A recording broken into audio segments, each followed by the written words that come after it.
friends, welcome back to another episode of Heart to Palate, and today's recipe that I'm going to share is beetroot ची कोशिंबीर, beetroot raita. I used to always make कुठली ना कुठेतरी कोशिंबीर असायचीच आमच्याकडे. म्हणजे डावीकडे जे आपण तोंडी लावण्याला म्हणतो ना त्याच्यातला एक हा पदार्थ कायम आईकडे दर मुळ्याची असेल, कधी कोबीची पछडी असेल, कधी टोमॅटोची कोशिंबीर असेल नुसती, कधी गाजराची, कधी बीटाची. So she used to make बीटाची, पण त्याच्यामध्ये पण तिचे व्हेरिएशन असायचे. This is one of the variation that she used to make. This is with the boiled beetroot. So I have taken about one big size beetroot which I have chopped into fine pieces that you can see. And then I'm going to take 2 green chilies, few curry leaves, that is कढीपत्त्याची पानं, थोडंसं मीठ, साखर 2 चमचे, तुम्हाला हवी तशी वापरा, आणि 2 ते 3 टीस्पून दाण्याचं कूट. सो आजकाल आपण जे म्हणतो ना हेल्दी सॅलड व्हर्जन, आपल्या आयांनी आणि आपल्या आजांनी कायम ह्या गोष्टी खाऊन हेल्दी राहिली. माझी आई तर जराही तिला शुगरचा त्रास नाही, बीपीचा त्रास नाही. She lived up to 90 years and she never had to go to a doctor. She never had any primary physician also.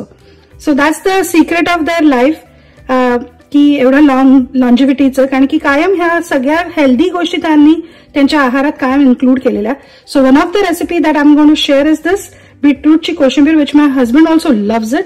So ह्याच्यामध्ये फक्त वरून एक छानशी आपण तुपाची फोडणी करणार आहोत, ज्याच्यामध्ये जिरं, हिंग, मोहरी, आणि ती फोडणी आपण चरचरीत फोडणी ह्या बीटाच्या कोशिंबीरीला द्यायची आणि वरून दही घालायचं की झालं कोशिंबीर ready.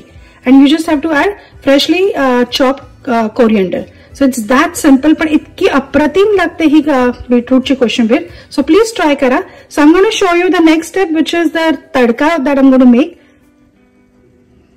So I'm adding about half a teaspoon of rai and about half a teaspoon of jeera to this, that is cumin seeds. आणि कुठलाही कोशिंबीरीला ना अशी वरून जी अशी फोडणी आपण देतो ना त्याने चव काही वेगळीच लागते. म्हणजे ह्या ज्या अशा फोडण्यांची जी चव आहे ना ती इतकी म्हणजे नॉस्टॅल्जिक आहे माझ्यासाठी. माझी आईची आई म्हणजे आमची आजी पण ही फार बनवायची. कुठल्याही कोशिंबीरीला असं जर तुम्ही दिलं ना तर मग दही बाधत नाही, असा तिचा उद्देश असायचा.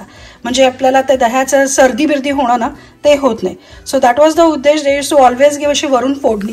Now the rai is fluttering. I am going to add the green chilli and also the curry leaves.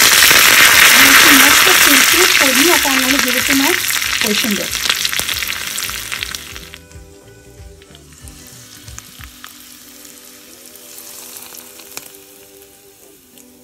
मस्तपैकी ही फोडणी आता दिलेली आहे मी त्याला, आणि साधारण I would say 3 to 4 tablespoonful of dahi ह्याच्यात घाला, आणि मस्त ग्रीन फ्रेशली चॉप कोरिएंडर ह्याच्यावर घाला की मस्त तुमची कोशिंबीर ready.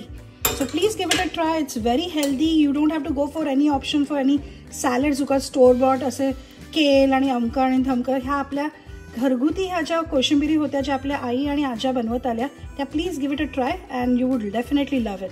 And don't forget to like, share and subscribe. Heart to palette.